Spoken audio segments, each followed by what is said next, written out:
Hi everyone, welcome back to my channel, sharoncullenart, and happy 2021 to you. Today I'm going to be doing some requests, just a couple requests. This will be a quick video, but one of them was how to remove tape from a watercolor paper correctly without tearing it. And I will show you a couple options that you can do. But the way that I do it is the way my watercolor teacher had taught me. Well, if you call her a watercolor teacher, I had taken an adult education class at our local community college. And basically it didn't teach me a lot about watercolor, just taught me how to paint, really. But anyhow, it was still fun. Getting off track. So today I'm going to frame a couple of paintings and I'll show you how I do it. I do it very simply. Whoa, my iPad. I do it very simply, but there are several ways, several professional ways, like the hinge method. I don't do that, and maybe it wastes some time. I don't know. I think the hinge method can be difficult, and there are other methods as well, but I thought I'd go ahead and frame these. I tend to use white mats for the most part because they're universal.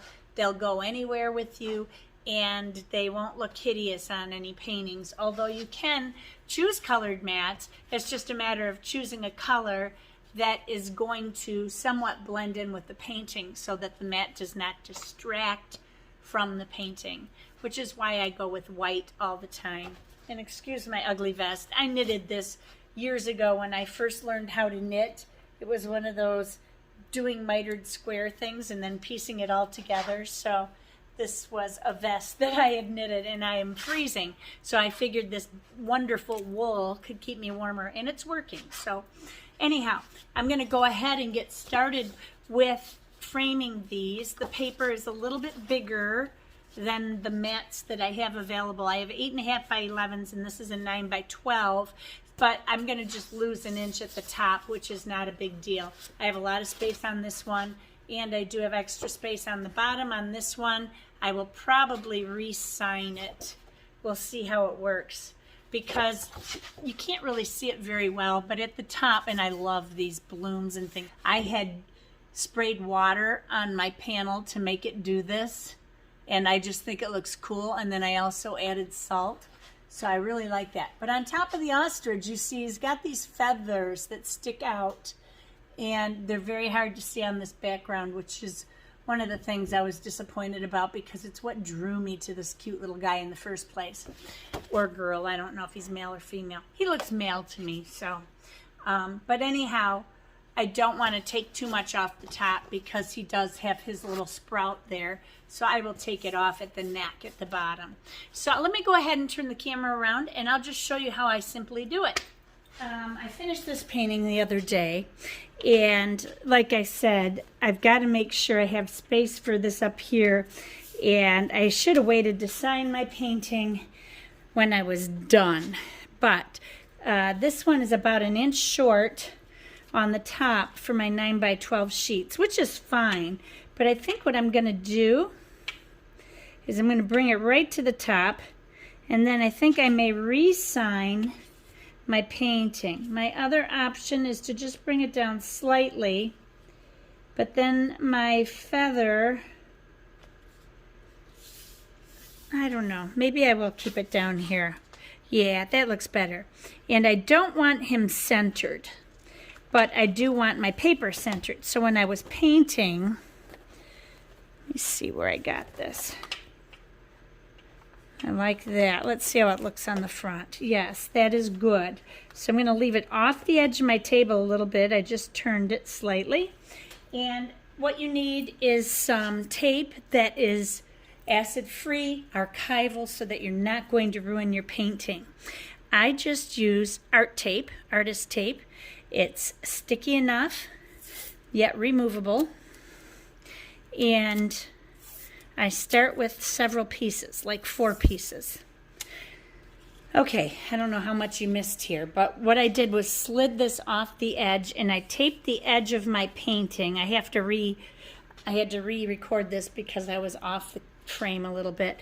Then I just turned it slightly and put a piece on the side. Now it's pretty secure, but I'm going to go ahead and put a piece on this side as well. That's barely stuck on there. I think I missed. And then a piece at the top. There. Now my painting is on there. It's not going to move. It's centered where I want it. And now I'm just going to take my backer board piece, and I'm just going to, I always put it the whitest side out. But I'm just going to put that down and flip my painting over on the inside so that my painting is protected. And you can see where I've got everything set. And now I'm going to go ahead and secure my painting down. Some people say don't use more than 4 pieces of tape and just paint the corners because your watercolor needs room to breathe and expand. And I think, what? No. If you don't secure it, you might have warping. So I just go ahead and I put a piece down the side. I'm going to take that off, and I'm going to use that piece over here. And then I'm going to start with this other corner.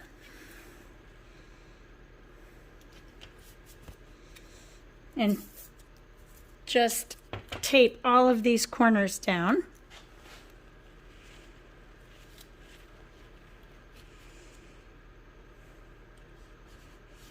And I really make sure they're pressed down good. Go to this side. Is this the top? Yes, it is. I want to make sure I use strong new tape at the top. Whoop. And I'm just going to go ahead, tape that down.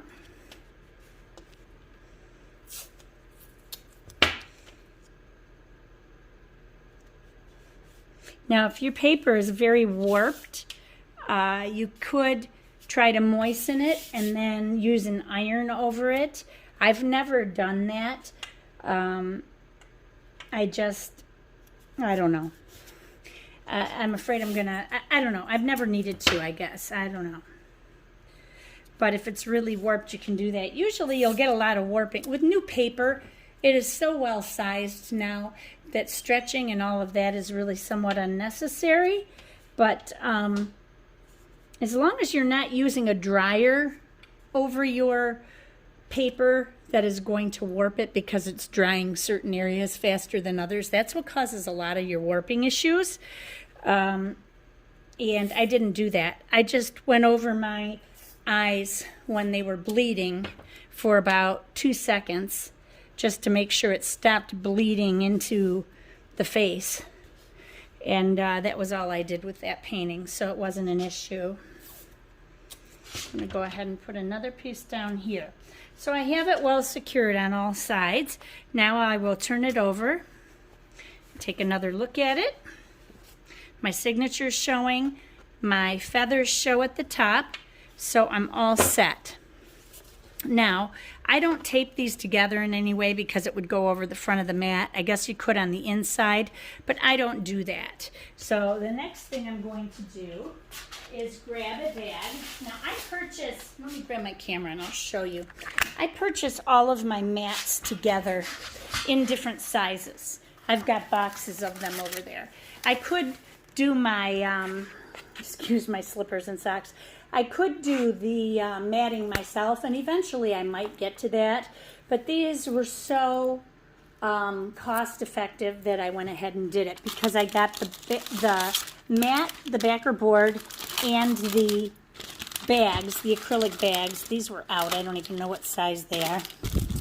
All in one box. Now these are all of my mats, and then they all come plastic wrapped too, in one big wrap. And then those are all my backer boards, and they all come together. When I receive them, I put down what the opening is and what the outside is, 8.5 by 11 for 11 by 14 frame, so that at quick glance I can see which of my mats I am grabbing. So I'm going to go ahead and grab a nicer bag than this, and they are in a bag. So let me pull them out. Sorry guys, you're going to get this for a second. Oh no, I see it's folded. It's like 2 bags. There we go. Now I got it. So, let me hang you back up again here. That sounds kind of painful. I didn't mean it to be painful. Okay. I also use some of my logo stickers, and I use cards. So I'm going to grab a sticker. I'm also going to grab one of my cards, and what I do, and I think I'll go with this one. Yeah, I prefer this painting. This is a painting I still own. It was one of my first pastel paintings I ever did. And it's a postcard, so I can write on the back. And I'm going to put that in too. But what I want to do on the back of this, I'm not going to put it on the painting because I don't think these are archival. I'm not sure. I should have checked, but probably not. I will just go ahead and put this in the middle, near the top middle, kind of like that. Also, I want to sign the back of the painting.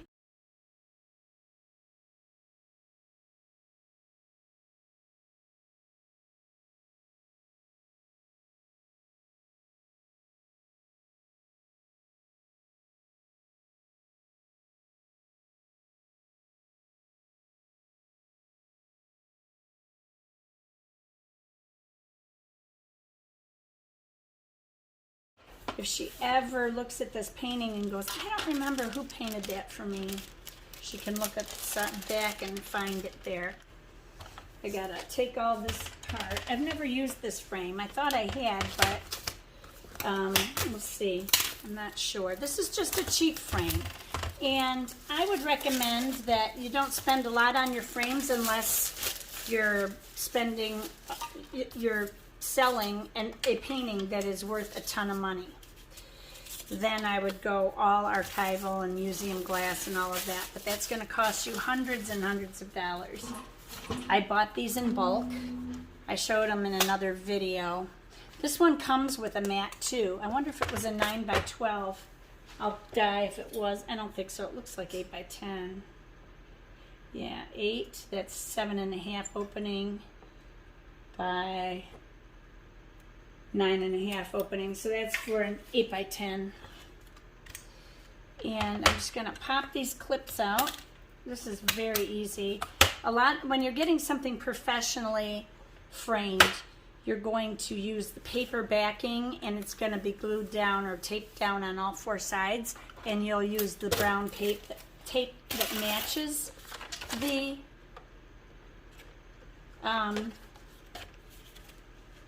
backing paper. Now these are super flimsy. I just hang on to them to use for taking photos with and that kind of thing. And I'm just going to take a rag to wipe this off. I'm not going to wet it at all because it's clean on the inside. I have not handled it, so I'm just going to take my rag and dust the inside off. I may clean the outer glass, but I'm not going to do the inside because I don't want to get anything wet in here. And then I would just go ahead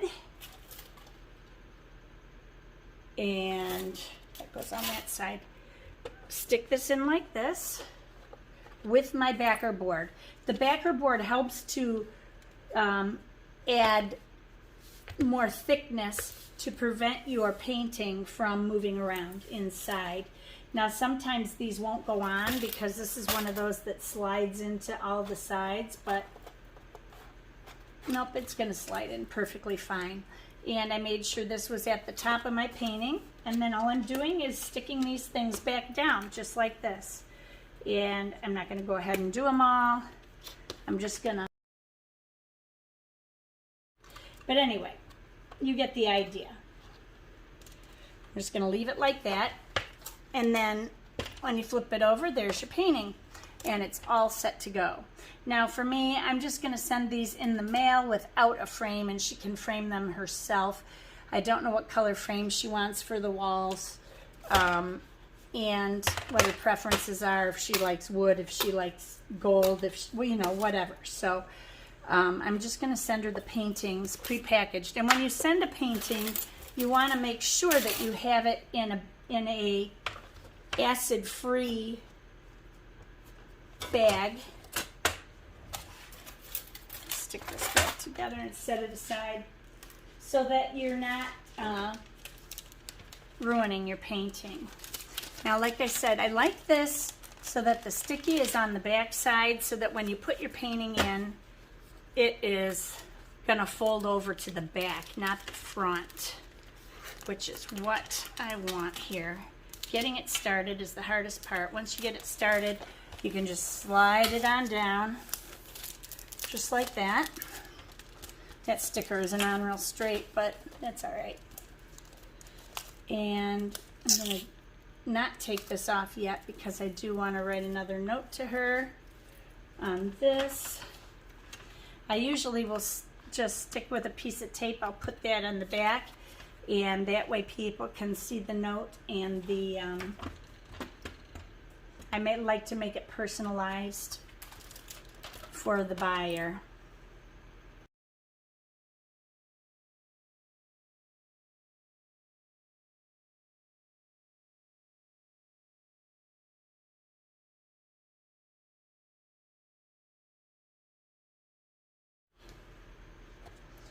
I'm going to drop that in so that she knows that it's a note.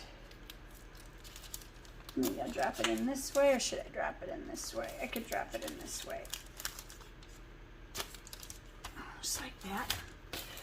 Pull the sticky off.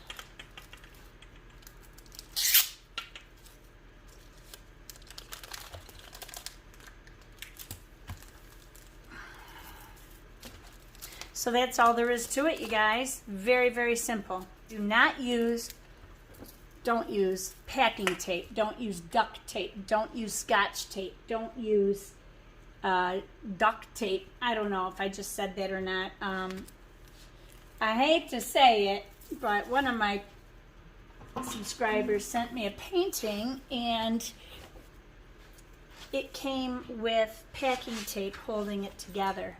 So eventually that packing tape is going to eat away at that painting, which is sad. But make sure you can buy this online. I buy it in 4 packs, and these are thick rolls. They last forever. You can get cheap ones that are a lot thinner rolls, but you know what? I will put this in my affiliate link for Amazon, and if you click on my affiliate link, it'll take you there. And now I'm going to go ahead and do my next little guy.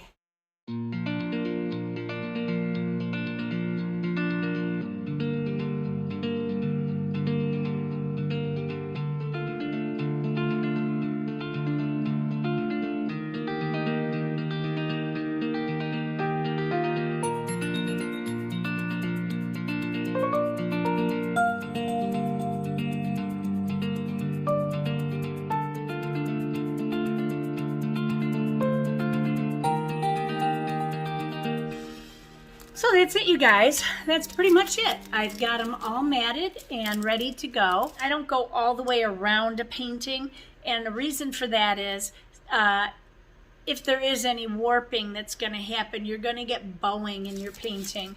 So if you have some space between the tape, a lot of times I don't put it along the sides or the top. I just leave it alone, but I did it in this one, and I usually just do the corners. Sometimes I just put one piece of tape across the corner like that. Okay, the next thing I was going to do was show one of my subscribers how I take tape off of a painting so that it doesn't cause problems. And I'm just going to take this little piece of scrap paper here that I used for my painting the other day, and I also use this same tape to tape down. Sometimes I use washi tape, like usually I use washi tape when I'm out sketching, like plein air painting or whatever. So first of all, when you've taped your painting down, you never ever want to take your tape off while your painting is still wet. Sometimes the temptation is to see it right away and the edges could still be wet. If that's the case, do not take the tape from your painting, because you will inevitably tear your paper. Now this is bee paper that I'm using here today, and it is 100% cotton.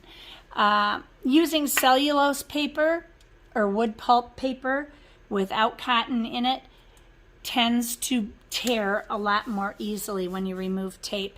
This tape isn't super sticky, which is kind of nice too, but cellulose paper you have to be even more careful with. Like you beginners out there, if you're buying Strathmore 400 series or something like that, yeah, it's all right. That's what I started on, but I tell you what, my painting took off when I switched over to 100% cotton paper.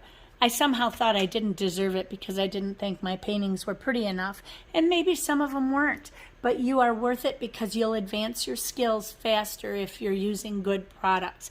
I'm not just saying that. If you're using cellulose paper now and you go to 100% cotton, you will find a world of difference. Now, I will make an exception here.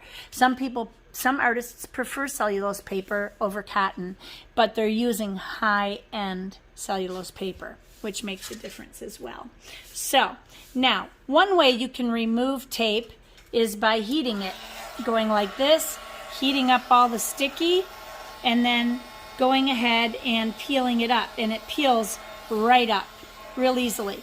But the problem with that is when it's peeling right up, the gum that's on the tape may stick to your paper and leave the actual tape behind. So then you've got sticky going around your paper, which is no good. So I don't recommend doing that. I'll do it in a sketchbook from time to time. I have done it, but you're better off. The best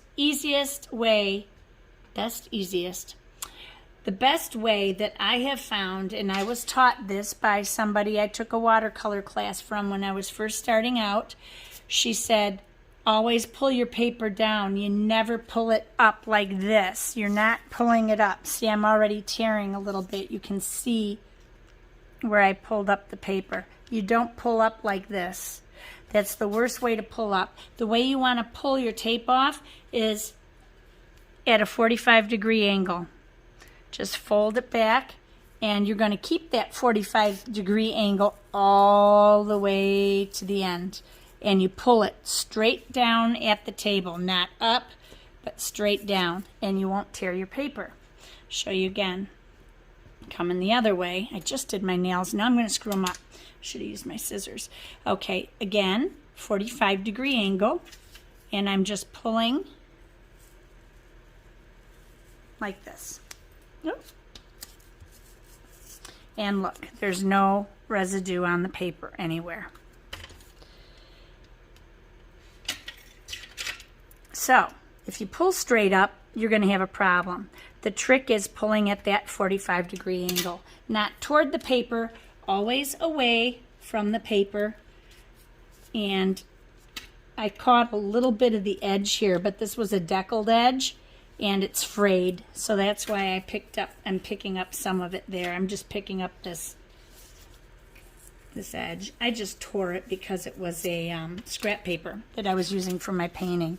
And then again, I do this.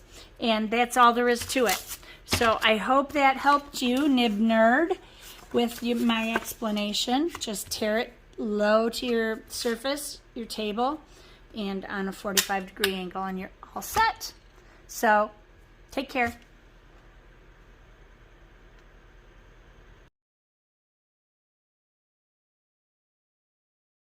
Please do not take the tape from your painting because you will inevitably tear your paper. Now, this is bee paper that I'm using here today, and it is 100% cotton. Using cellulose paper or wood pulp paper without cotton in it tends to tear a lot more easily when you remove tape. This tape isn't super sticky, which is kind of nice too, but cellulose paper you have to be even more careful with. Like you beginners out there, if you're buying Strathmore 400 series or something like that, yeah, it's all right. That's what I started on, but I tell you what, my painting took off when I switched over to 100% cotton paper. I somehow thought I didn't deserve it because I didn't think my paintings were pretty enough, and maybe some of them weren't, but you are worth it because you'll advance your skills faster if you're using good products. I'm not just saying that. If you're using cellulose paper now and you go to 100% cotton, you will find a world of difference. Now, I will make an exception here. Some artists prefer cellulose paper over cotton, but they're using high-end cellulose paper, which makes a difference as well. So, now, one way you can remove tape is by heating it. Going like this, heating up all the sticky, and then going ahead and peeling it up. And it peels right up, real easily. But the problem with that is when it's peeling right up, the gum that's on the tape may stick to your paper and leave the actual tape behind. So then you've got sticky going around your paper, which is no good. So I don't recommend doing that. I'll do it in a sketchbook from time to time. I have done it, but you're better off. The best way that I have found, and I was taught this by somebody I took a watercolor class from when I was first starting out. She said, always pull your paper down. You never pull it up like this. You're not pulling it up. See, I'm already tearing a little bit. You can see a line. Let me get close up here. You can see a line on my tape where I pulled up the paper. You don't pull up like this. That's the worst way to pull up. The way you want to pull your tape off is at a 45-degree angle. Just fold it back, and you're going to keep that 45-degree angle all the way to the end. And you pull it straight down at the table, not up, but straight down, and you won't tear your paper. Show you again. Again, 45-degree angle, and I'm just pulling like this.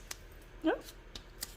The trick is pulling at that 45-degree angle, not toward the paper, always away from the paper. And I caught a little bit of the edge here, but this was a deckled edge and it's frayed, so that's why I'm picking up some of it there. I'm just picking up this edge. I just tore it because it was a scrap paper that I was using for my painting. And then again, I do this.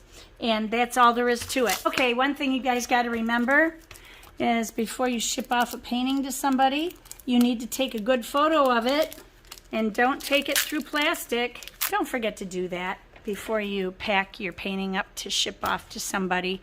Go ahead and get your professional photo, so one day if you do make prints, then you have your picture. My favorite part of this painting is his nose.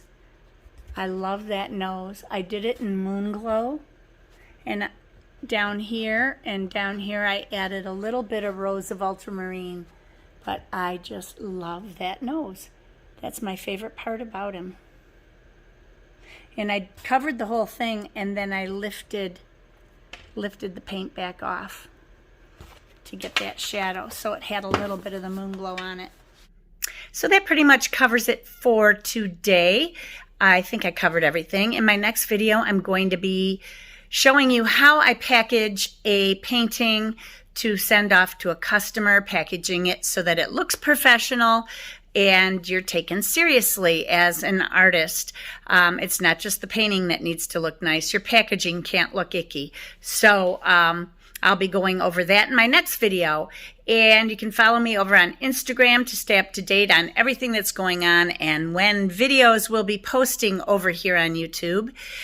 And as well as what's going on in my world. I post pictures over there. I show little video snippets, all sorts of stuff. So you can catch me over there.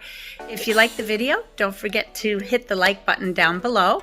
And subscribe if you're not subscribed to me, and hit the notification bell so that you don't miss any of my upcoming videos. In the meantime, remember, be courageous, paint with wild abandon, and most of all, be kind to each other. Take care, everybody. Bye-bye. God bless you.